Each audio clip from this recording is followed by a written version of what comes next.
How's it, guys? Welcome back to the Capestance Motoring Mondays. And our special guest today is Gary Stockenstroom from the Movie Car Guys and DriftCity.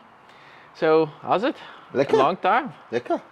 Thank you. Thank you for inviting me. No, it's an honor to have you here because you're one of the OGs in the scene. Yeah. And that's why I had to have you here because I think we couldn't start this thing any other way than having you on because of the impact you made in the scene and also like how long you've been in the scene and what you've experienced.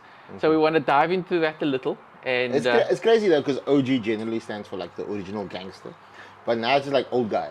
It's like literally just like old. Okay, you just rebranded yourself now. I was referring to original gangster because of the scene, and I grew up seeing your guys' cars in the at street mods and Lord of the Blings. Quit! You're making us feel older. Just.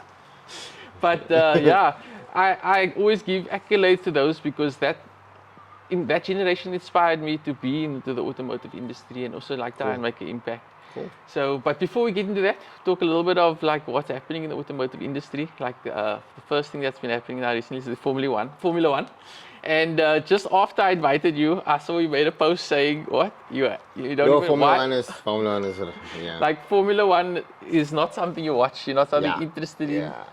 It's not that I don't watch Formula One. It's that I don't really find it interesting. I grew up. My brother-in-law met my sister when I was 5. So that's like my entire life. He's been in my life, and he's an ardent Formula One supporter. His entire family follows Formula One. And for me, it was just like mundane. Like it was just obviously there's a lot of rules and I can understand why people find the thrill of it. But for me, I'm a culture guy, so it's not identifiable for me, to be honest. And also, like you don't feel it's not exhilarating because you're like not there. You'll maybe enjoy watching it, but not like watching it on the TV and following it and what. Not even. I mean, we were obviously privy to both Red Bull F1 activations. I could touch and feel the cars. I could be just like put the Datsun next to me. It still didn't. No, not at all. Like I was more excited to see the Datsuns. Like I'm a culture guy, man. Like, so elaborate on that. Like what about culture? So for me, like it's always been the crossovers. Like non-traditional motorsports always got me. Custom building stuff, spinning, drifting, anything that wasn't traditional in the form of like sort of stock car racing. Like, I mean, Jason, for argument's sake, good friend of mine. He was on your last episode. Jason's an all-round car guy. Like, I mean, Jason will go to circuit racing. He'll go to stock cars. Yeah, that's why he was the start of it. So it's the show. We literally everything motoring. Yeah, so now we are like really old guys, and now you're moving to younger guys. But I mean, for me, I can go to a lot of motorsport events, and I don't even sometimes face the track. Because you're chatting to everybody and like mixing with the guys. So the culture is about the lifestyle. It's about the same way Stance grew was like sitting in the garage smoking a Arbly. Like that's what always appealed to me, the togetherness and the unity of motorsport. So it's not necessarily the cars that drew me to it. It's just the lifestyle, the culture, everything that goes with it. The network, the Wembley nights, the Golden Dish nights, the Indiana nights, like standing there with like half frozen, but you don't want to go. Yeah. I mean, you feel it. Because you're having a good time, making memories, having a good laugh. Exactly. Because that laugh also just like, gets you exhilarated and you're like having and the banter. The banter is classic. Like you just always like, his car's faster than yours, but you're not going to know your back. You're just going to keep going at it. Go back too. So that's me. That's who I am. Okay, so we're gonna dive more into that. I just wanted to touch on a few things about the Formula One, seeing that you're not into it. Formula One's cut. Okay, come fetch me. So for me, obviously Formula One is like the peak of automotive technology and advancement, and I love seeing the social media aspect of it and how Ferrari really like marketed the Lewis Hamilton collaboration, and for me that was exciting. And now we know like Ferrari hasn't been like on top runners for the last few years, and it's more just about the same thing about the culture of the brand and like what the brand represents and like just that lifestyle more than just winning. So like a Ferrari supporter is not necessarily now one that's like, since Schumacher left, we haven't been winning, so we're not there about winning. It's more just like about us in soccer when Ferguson left. We stopped winning. But you're still a supporter. That's the same concept with it, and you always stay hopeful. And it's just that brand resonates with who you are, So I think that's what we love about it. And also that Lewis Hamilton is obviously one of the big champions. And now the 2 races passed, and he won his first sprint now. Where the first race in Melbourne, he never won anything. So everybody was like, let down, whatever. Yeah. So at least now the Chinese Grand Prix won the sprint. But then it came to the race, another controversy. They only came like 5th and 6th, I think. And at the end of during the race, the other driver, Leclerc, he lost the front end of his wing. Yeah. And it was in the first few laps, and he carried on racing the entire race, and it seemed to like give him an advantage. So then at the end of the race, after everything was done, the stewards did a weigh-in, and they didn't actually announce it on any of the Formula One like live TVs. You only saw it on the socials that Leclerc's car was underweight, and Hamilton's car, the floorboard underneath needed to be at least 9 millimeters thick, and they picked up his board was 8.4 millimeters thick. Wow. So the discrepancies are minute, but it's there nonetheless. But they disqualified both cars, so they lost all their points. But I was like, just like want to talk about the fact that these things happened after the fact. Yeah. They lost their points. I only found out from my wife scrolling on social media. Yeah. And it's such a weird thing. Like 0.6 millimeters to be able to be disqualified from it. It's like that's how technical it is. And obviously, those are the things that you don't like. Obviously, it's like boring.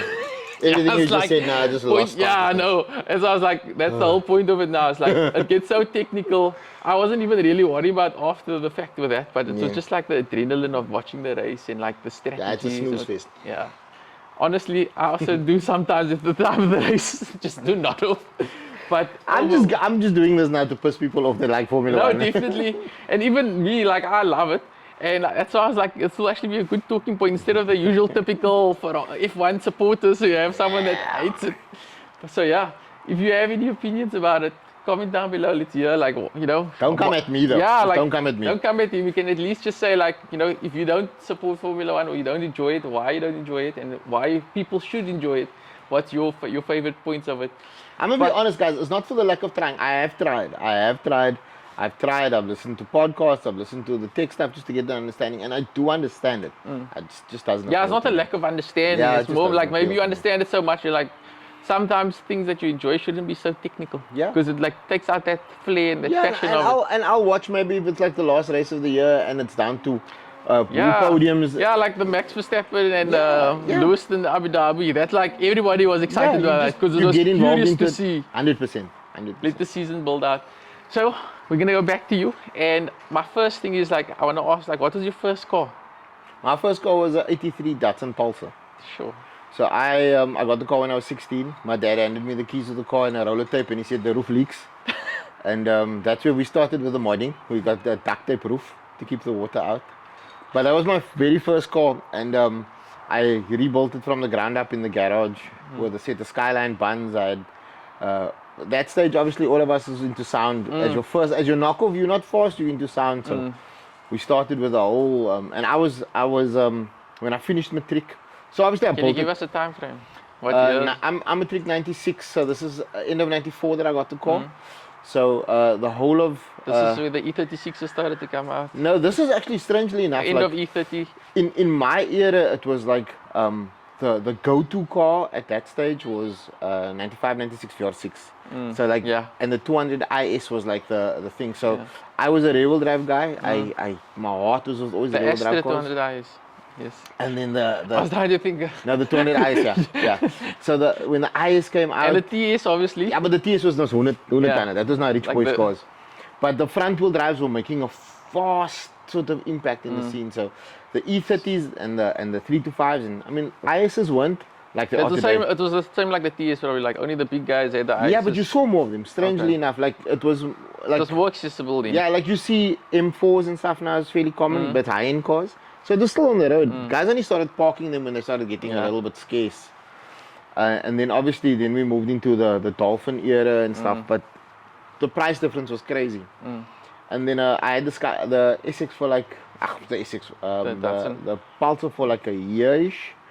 And then I bought my GTX when I just before I turned 19. How old were you this time? Just before I turned 19, yeah. Okay, cool. And then after that, what was like your trajectory? Like, so I mostly remember your bag Skyline. Yeah, everybody remembers the Skyline. So what year was that roughly? It's 97. 97. Yeah. 97. Oh, so that afterwards, straight afterwards. Yeah. Okay. Yeah, after so you in your 20s or 19s? No, I finished school 1996. I was 17 at the end of that year because I couldn't drive the mom triple. I went to my brother-in-law that I was talking about earlier. I went to my matric ball in his GTX, in his white GTX. Okay. And then the next year when I turned 18, I started working at Cash Crusaders. And then I bought the Skyline. Nice. I bought the Skyline. Yeah. Crazy. People didn't understand it because, like, here you are. Look, I wasn't always fat, so I was a short, skinny kid. And then to buy a Skyline didn't make sense to a lot of people. It's like, yo, when I met Bronwyn, In what way? Like, it's just a muscle car. Okay. It's a big car. Like I said, everybody like ladies with money. They were now in the Golf 3s. Hard hatches, yeah. Golf 3s, Jumbos were like, yo, if you were driving a Jumbo, big bumper Jumbo, you were like, 16 valve Jumbo, you were like, you had all the kindness. Yeah, I mean, a GTX 2.8.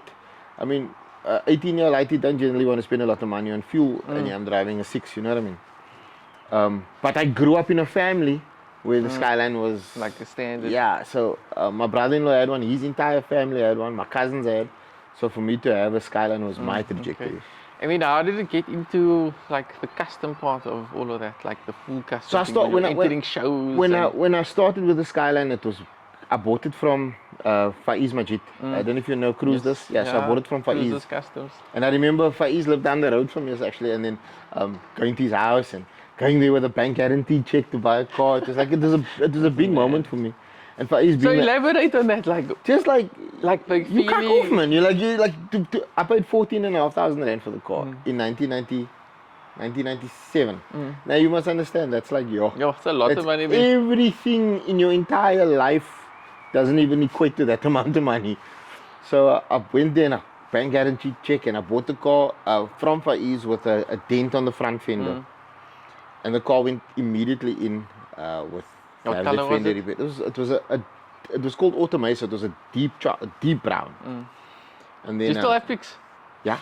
Okay, you must send me some pics. I actually got a picture of the car and I bought it with a set of 14-inch inshores on it, and you know the compomotive looking inshore, and Faiz had 3 of the wheels, and I traded wheels until I got Riyad's dad to give me the last one that he had. So I traded a set of wheels to him so I could get the other wheels. So my hustle is just like it is now, but years ago. And then I bought the car, sent the car to Peter, who was my panel beater in Isendal at the time, and fitted there wasn't the words for it, but the fiberglass bumper to the thing. And then it just started. And then I drove the car for a year. Did you cut the springs in? No. Was it standardized? No, so the Skyline used to race. No? Like I mean, the first transition on the car was a motor with a lot more power. My brother-in-law bought it. Same L28, but that time the main O on the road was Dion Meneth, powered by Jesus. I don't know if you remember that Datsun that used to ride around. That Datsun used to give everybody hiding. And then he did the head work. Paul from Maitland Auto Clinic did the tuning. My brother-in-law bolted Listerine cams, balanced motor, the whole thing, and we were running in the high 14s with a car that size. Sure. And then so where were you running? It was Killarney? Yeah. So we never had street to strip. Yeah, We had I was like saying, so what was running that? Street car. It was called street car track days. So we would kind of run like a mixed breedy. It was a lot more frequent than it is now because it used to be Friday nights and some Saturday nights. Yo, like and Friday night drags was always lekker because if you sit halfway down the track, you can't see the cars, you just see lights. Because it was only lights on the start line. But then we started racing, and then when I think I had a Honda Dock, and then the Skyline went into transition. That's one of my favorites. Yeah, and then the Skyline went into transition. Myself and Jason, So the Dock became like a daily? The Dock's a daily, yeah. The Skyline just became impractical. Bronwyn moved to... Do you remember how much it was to fill up your tank thing? Look, I having a conversation the other day with someone. I could put 30 rand in my Skyline on a Friday and come back on a Sunday and put petrol in. My weekend's good.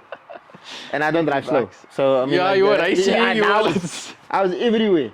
Look, the fuel didn't really move, but I mean, like, it wasn't like I had half a tank, but it was enough for the weekend. You're making me feel cock old, oh my word. So, then it just, myself and Jason had a plan with the Skyline. Obviously, I'm jumping a lot of chapters, but... So yeah, we only have like 30 to 45 minutes, so it's like just highlights. So for me, like myself and Jason and Marlon, Jason Neves and Molly's garage, Marlon. The Skyline was birthed in my garage. It was like an amalgamation of ideas that no one's done before. It was me and Marlon arguing for like weeks on end, with him saying, no, don't be stupid. It's not going to work. I mean, in my Marlon voice, you know exactly what he sounds like. Yeah. 20s on a Skyline. I said, I want it. Never. The doors can't stand up. I said, I want it. And we argued and we fought. How long ago, like, or what age did you guys meet? And we.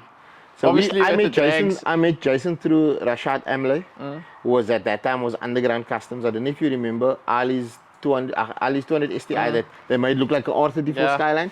So Rashad built that. The silver with a blue stripe. No, so there's a white. Was white STI. I still saw it at the Killarney garages when it was lifted. Yeah, because everybody was like, what the fuck? Yeah.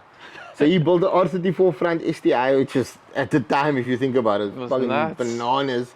Made 90% out of chipboard and chipboard screws. Yeah, you couldn't lift that thing. If the bumper was on the ground, you couldn't pick it up. It was so heavy. Yo. And then, but it made a statement. Yeah, because visually it looked like Played the part. show you didn't know. It played the part. And we weren't privy to R34s like we are now. So when you see it the first time, you're like, oh wait, there's an R34 in South Africa. yeah. Cape Town. No, it's a 401 with a Sentra back. No, it's a fucking Sentra. And then I met Jason through that. Me and Jason, we never spoke to each other for like 3 months because Jason just don't talk. Everybody knows that. But meanwhile, we were friends, but we just didn't speak. Years later, I was Jason's best man at his wedding. So our friendship just grew because... But you didn't say how you meet, like what was I met him at Rashad's garage. Oh, at the, okay. Yeah, so I met Rashad through Zabi, so it's just always been... that network. Yeah, and Marlon pitched up one day. I don't know if you remember, everybody remembers Marlon's his bubble Honda, Luxline Honda. With all the doors, Yeah, all the hinges. No, but when I met Marlon, it was like standard. You would drive around with no fenders on, like there was no, because he was in the process of creating the Transformer. the blueprint, for the Lambo doors. Okay. So he was constantly, it was in its evolution stage, man. So it was always a case of him taking on and off the fenders, welding, cutting, and then I said, "Can we do this to the Skyline, man?" And then it was like, "Oh God, here we go." And that was just a nightmare. So yeah, before Molly did the E, he was like famous, renowned for the Lambo hinges. For the Lambo hinges, yeah. Because that time, the Lambo doors was like a international fad. Yeah. Someone imported a kit, and I know he tried to fit the kit, and he wasn't happy with how the kit fitted, and he's like, "No, I'm gonna build my own. I can do it myself." Yeah, I can do it better than this. And then so he fabricated his own. So hinges. the first, I said I didn't want Lambo. Were you the first person to fit? Mine was 90. Remember, my door stood straight up, and so initially what I wanted was Marlon to create like the Koenig Z style door, where the door collapses out. and comes over the fender, so the door's not high. And we just couldn't get it. I mean, like, technology-wise, we weren't ready. You know what I mean? And then the air was an argument. It's like, can't be that. It must be done. We figured it out. Argued. So was the Cruiser's Honda bagged? Well, that was hydraulic first, right? No, so the Honda was bagged. Was it bagged? Yeah. Riyadh. That was like the first bagged car in Cape Town. But remember, there was also like, it was pretty much a kit from overseas that was installed. Nazmi them did the Impala. The black Honda Ballard EG. Yeah, with the black and white interior. With the big cruisers on the side. Yeah. So that was the promo vehicles. We literally went through the Yochi phase where we were like, what can we use? How can we use this? How does this work? How's it going to work? How are we going to get this the shock to go through the bag and seal it? And so for a long time, my drawing was in Yochi's garage. Well, you need to give time frames for these things. 2006. Okay. 2005, 2006. I stand corrected. And that was in the heavy ESCOM power fucking load shedding era. Is it? So the car was built in my garage.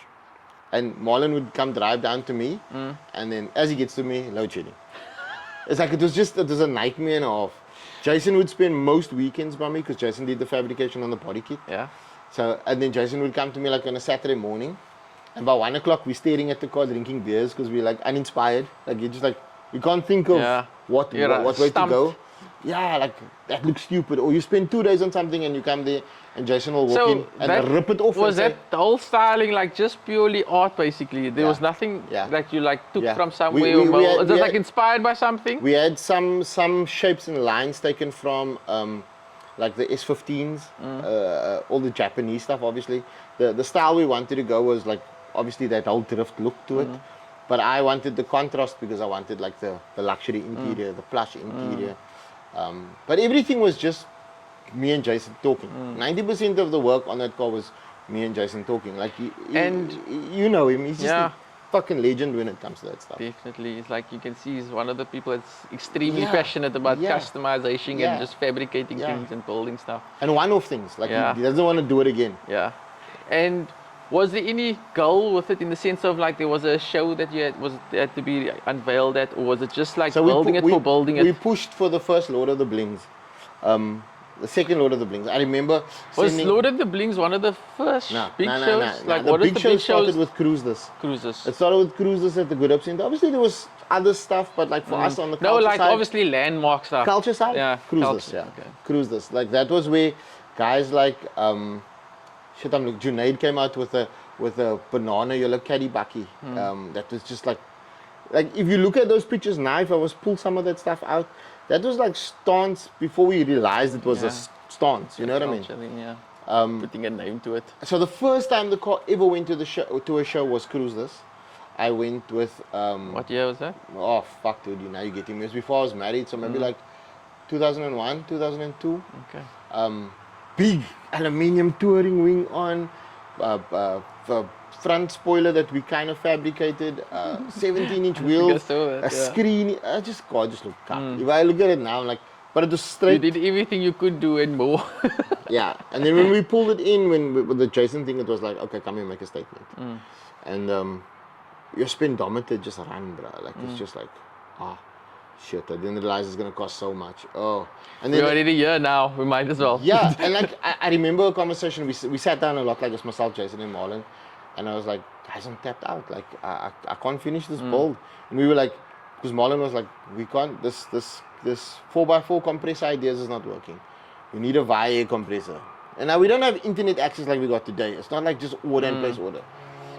So then I was like, I took out the Standard Bank credit card, and I said, Brandon must never know about this. She's gonna catch me now.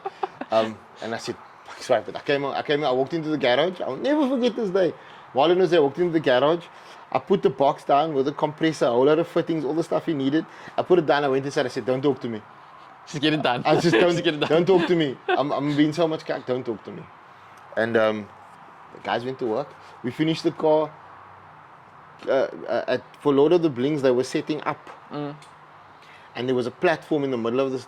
I built a platform. The car wasn't there yet. Everybody had gone home. The show was going to open in a couple of hours. We brought that car in at 1 o'clock in the morning. Masking tape still keeping the body kit on because the Sikaflex was setting. Yeah. We finished second because we didn't finish the engine bay, so we opened the engine bay, it was just oil everywhere. It was oil everywhere. But we set the precedent. No, definitely. Air on a car at that point, full functional air on a car at that stage. 20-inch wheels, 90-degree doors, touchscreen interior, Xbox built-in screens. Like we just said, let's just see where we end Crazy. up. Yeah. So the next part of the whole journey, or like after that, what was your next phase Then I got after into the drifting. drifting? Yeah, then then everything went yeah. upside down. Yeah, fuck. Then I just like, yo, this is expensive. It's expensive. I bought an SX and then it was just, I obviously was friends with them and then that whole part of my journey just changed. Okay. So that was, you were part of the D1S Yeah, squad? Drift Squad, yeah. Drift Squad. So Drift Squad was the car club and D1S was the events entity, which was with Noor, obviously. And then that's when the events thing bit me. And after that. So what was your role in that D1S So initially I was a squad? driver and then I used to run the For club. the Drift Squad and then I driver. used to run the club and I was on the events part for the D1S D1S. part of it. Noor was the chairman, if you want to call it that, of D1S. And then I was the, if you want to call it, the operations manager to make sure that the events happen. And then D obviously still ran the club. D and Anwar them ran the driving The part exhibition, of it. The exhibition stuff, yeah. And obviously D's heart is always with the charitable side of it. So the social responsibility stuff was All him his. foremost. Noor handled all the business stuff and I put the ideas together. So just to wrap up that, like, what did you do after that whole thing? What? After D1S and all that? Because obviously that's no longer there, or is it still Yeah, all there? so we still got a Drift Squad WhatsApp group. Like the guys still chat. I mean, obviously everybody's gotten older. We're talking now 15 years. So what caused that to like fizzle out?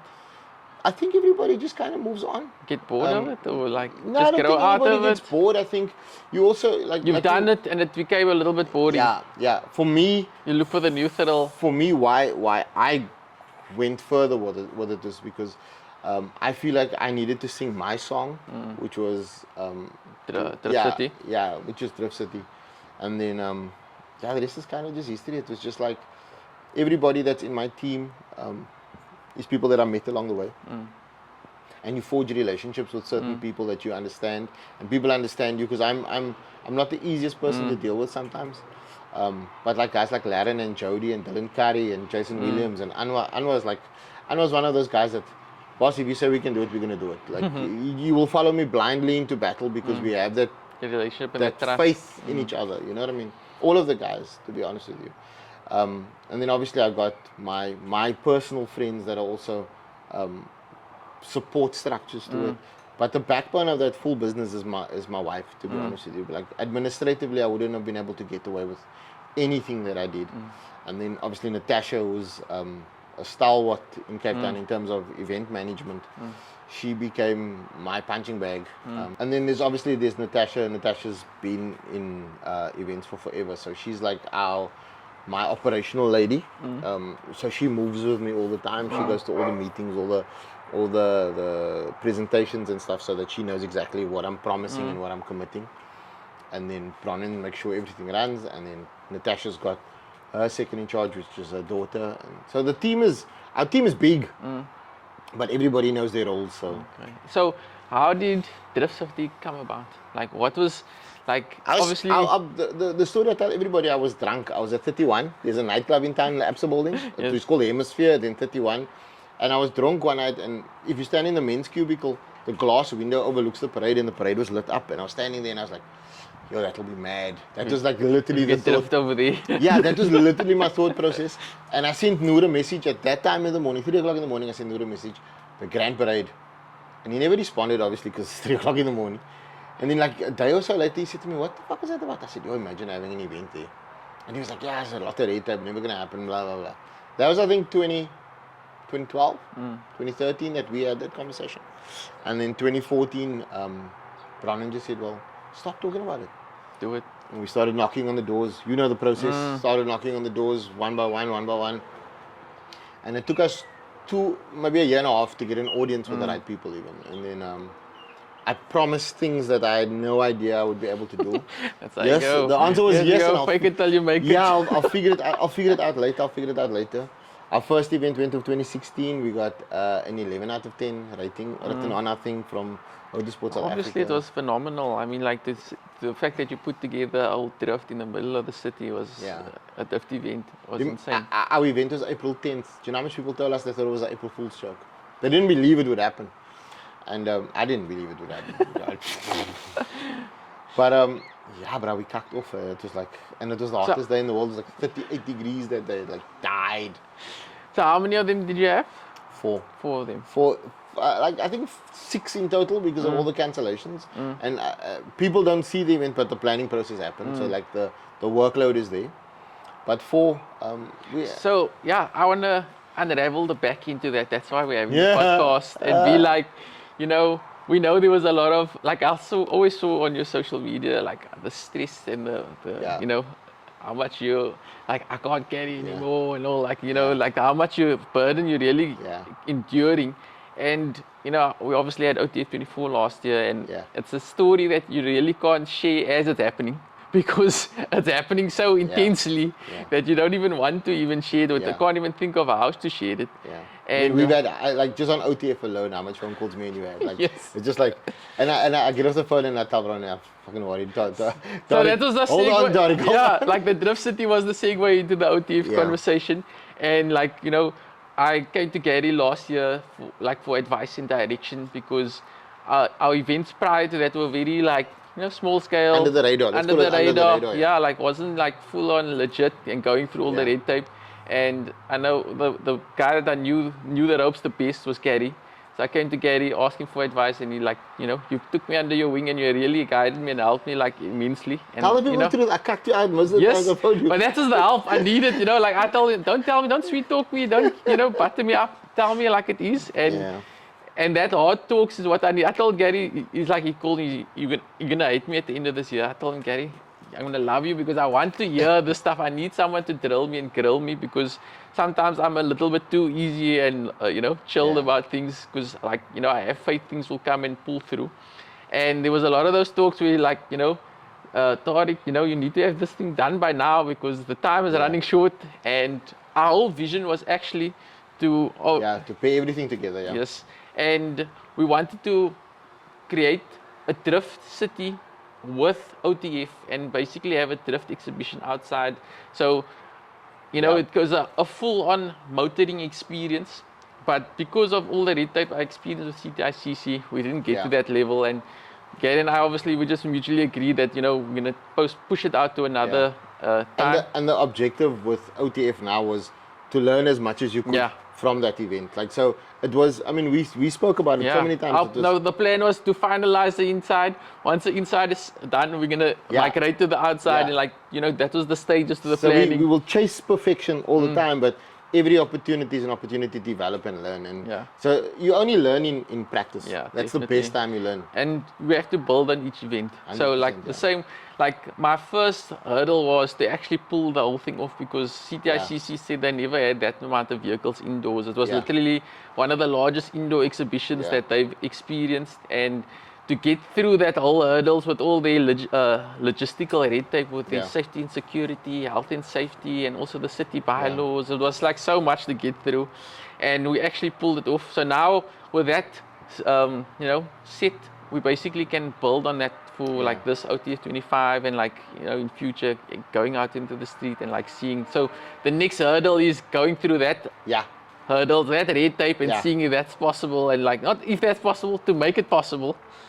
And I think what a lot of people don't generally realize is that, again, coming back to the word culture, there's a lot of negative stigmas around what we do. So when you try and present to sponsors, when you try and present to venues, when you try and present to cities, there's so much stuff because a lot of things happen ad hoc. Because you just see the bad stuff. They just see the bad stuff, So when we come with that, it's no, this is why we don't want to track that. Yeah, this is the risk is too high. Who's going to do burnouts in the convention center? But so we, as the custodians in our events in Cape Town, partly, we have a responsibility to always portray that good image. The professionalism of what we can do. And it doesn't come without costs because they will implement stuff that blindside you with costs. Just for safety, for their sake. Yeah, they will blindside you with costs and you're like, but why? For the one example I can't forget is in the week of the thing, they said, I need to have one fire extinguisher for every car. There's 150 fire extinguishers I need to get in a few days. I was told one of the funniest things, and I was told that I need task masks for everybody that come to DriftCity because of the tire smoke.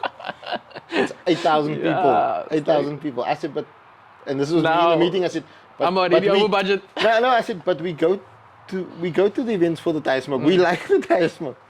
But it's just been a crazy journey, and everything that happened, and I saw it with you as well, because you meet it with the resistance, because and then when the penny drops and you understand why it's necessary. You don't fight it. You're okay, I understand. You go with it. It makes sense. And it's obviously better to hear it sooner than later. And once you've heard it, it's that's what the thing is. It's you've gone through it, you know it now, and it's easier. And that's the things with building the events. The first one is never going to be perfect because there's so many things you learn along the way. And that's also why I came to you for the advice, because I knew you've gone through a lot of those hurdles, and you did help me a lot last year with getting through a lot of hurdles. For example, the traffic management plan and those kind of things. CTICC tells you they're going to deal with everything, and no, they don't. So it was very close to OTF being cancelled many times. It was insane. But it's also I not to jump too much on it, that's your personal, but I could tell, it was many times when we spoke and I could tell you were deflated. It's just they just knock you down every time. And what I'm trying to unpack with this podcast is the stress and the effort and the sacrifice we go through to make these events happen, and also for it to come out of you, to not me saying my story. I want it to be first-hand experience from someone else, and kind of let your struggles also be here, and we can basically relate on that, and let people understand to make a difference and an impact in the automotive industry and make events and make things for people to enjoy is not the easiest thing. So when you build when you receive resistance or like negativity on top of that, it kind of makes it even more difficult than it needs to be. Because at the end of the day, we're all doing this because we love cars and we want to see the culture. Like you're saying, your baseline was culture, and you want to see the culture grow. And the only way it's going to grow is if people are trying to make things professional in the industry. Let the rest of the people who don't know cars see that there is a level of professionalism in the automotive industry, and that not everybody's hooligans and don't know how to behave in a public environment. Because that's the risk. It's like you can't have like 300 people standing around, and then all of a sudden, guy starts doing donuts, and then 2 people get knocked over, and you're like, oh my God. And it comes back to the event organizer, it comes back to the EO. Anything that happens. If any risk happens, someone loses a leg or someone gets killed, it's like it's on our heads. And, then there's a whole bad stigma on the event, people don't come to it, and then that thing dies, and then the whole industry and the culture dies because the people who are trying to make the industry grow face these obstacles and resistance. And you're sticking your neck out, right? So the sentiment I would like to get out of this conversation is that like people who are trying to create events and trying to make things like grow in the industry, there should be like a more positive culture and positive support for it. Like, I mean, with the DriftCity thing, we always supported all your events, even though we weren't part of it. We were happy to organize the stands and the showing areas. And then the same with conversely, where you helped me with OTF, we had no like real financial input into it or benefit. It was just for the pure culture and passion. You were there to assist and help me, and I'm extremely grateful for that. We sat like this in my lounge and we just spoke. Like it was like that's where we and I'm really grateful to say that I've had these conversations with you. I've had it with Johnny and Shane from Spin, Abdul from Gymkhana.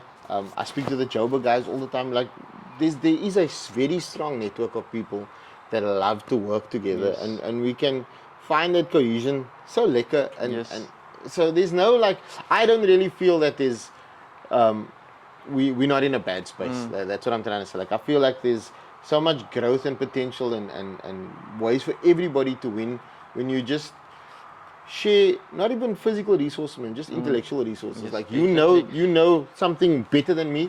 I should be able to pick up the phone and say, yo, how you feel about this? You know what I mean? That's what we want to open up, is that culture of being able to communicate with people in the industry, even if you don't know them, have a conversation, come up and strike that conversation, because there's we're not gatekeeping. I don't think anybody's gatekeeping at this point. I think it's like if I mean, it's not like rocket science in most of the parts of it, you know what I mean? It's like and you wanna I wanna go to like your show, for argument's sake, was like I felt like Cape Town needed it. I feel like Cape Town needed not necessarily the brand Capestance, but Cape Town needed an elevated car show. And you said, I'm gonna put my hand up and I'm gonna do the shit in a venue that has never been done before. So that was like reminiscent of what I tried with DriftCity. Was like, yo, I'm gonna put my balls on the line and go for it. And that's exactly why I thought it was a perfect idea for us to come together with it. Because we have one event with both of those things happening, it's really going to be like fuck up Cape Town. We'll fuck up Cape Town. Automotive festival of note. So like that's basically the nutshell of this. And like, is there any DriftCities like events happening? I'll be honest with you, these conversations happening in the future. There's conversations happening. There's a big struggle in Cape Town for dates. The city of Cape Town is spoiled for events. Like literally every weekend there's something happening. I mean, Cape Town Carnival happened through the fast, which is unheard of. Like there's so much activity in Cape Town with so little weekends that it's becoming a bit of a challenge. But we're looking at reinventing the wheel a bit and trying to put something on the map. For this year or for next year? If it's in God's hands, it'll be this year. Okay, cool. But there are challenges. There are a lot of challenges that we are facing. Do you want to name some of them? Or? No, predominantly it's around the time of year and the dates. If you look at Cape Town, and also like the biggest obstacle, Cape Town's weather. I don't even want to bring that up. I know you were scared to say it's like a grey area. I feel like people don't even invite me. People don't even invite me to parties anymore, because as soon as they invite me, it rains at weekend. Like they don't even invite me. Carry rain. Yeah, I'm like bad luck with the rain. But yeah, like Cape Town, like even that, like I mean, if people must know what we went through, and this is why I love most of the automotive culture knows. Yeah. Like the stresses you faced with that weather. It's like if it wasn't rain, it was wind. Yeah. If it was, it's like. And that's why guys like Laden them and Jody them and like they understand it, man, and they see that stress firsthand. But if I tell you that when everybody went home, that we were wet down to our underpants, like, and they were there, like, geez, like, grinding. yeah, if you ever speak to Jonathan will tell you, Scaffers now from Spin. One of the first things that I've told him a million times is surround yourself with people you can trust. Surround yourself with people you can trust. Because that's, I think, that if anybody's thinking about doing in an event, like the brasser that buys you, my bro, I can organize. That's G's the ones you must block. Because that is the ones that you must phone. When it comes to shove, it's like, yo, bro, I'm sorry, I'm busy. When the ding rukt, and that one someone got magcramps and he's gone home because he can't, like, there's a lot of people that will be there for you when the idea is lekker. Yeah, but when the ding rukt, then they're missing, bro. They're missing.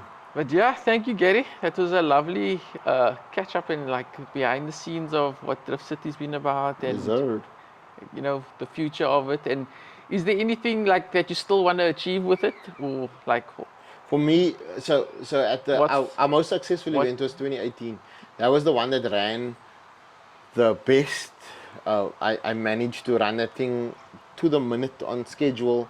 I know I was a beast. Jason was a beast. Like they ran that event on schedule, and the notoriety from it was so well that we got interest from a whole lot of UK drivers to come and compete.